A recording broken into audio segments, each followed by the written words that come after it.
এইটো আমাৰ মুখ্যমন্ত্ৰী মহোদয়ে বহুত ডাঙৰ পদক্ষেপ লৈছে আৰু এই আইনখন গৃহীত কৰাৰ কাৰণে তেখেতক আমি শলাগ ল'ব লাগিব। আগতে এই কামটো হোৱা নাছিল, তেখেতৰ কাৰ্যকালত যে হৈছে তেখেতক আমি ধন্যবাদ জ্ঞাপন কৰিছো। নৱপ্ৰজন্মৰ এই ক্ষেত্ৰত মানে তেওঁলোক বিপদে পৰিচালিত নহ'ব ন। সৰু সৰু কামবোৰত তেওঁলোক বিপদে পৰিচালিত হয়, কাৰণ বহু বিবাহ, বাল্য বিবাহ এইবোৰ বহুত ডাঙৰ ডাঙৰ কাম।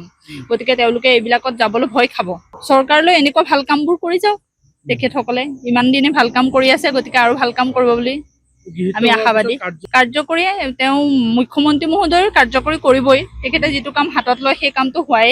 গতিকে আমাৰ বিশ্বাস আছে বাল্য বিবাহ, বহু বিবাহ আৰু আপোনাৰ লিভিং ৰিলেশ্যনশ্বিপ এইখিনি যাতে বন্ধ কৰে তেখেতে, যিহেতু সদনত মানে হেৰি কৰিছে, কামটো হৈ যাব।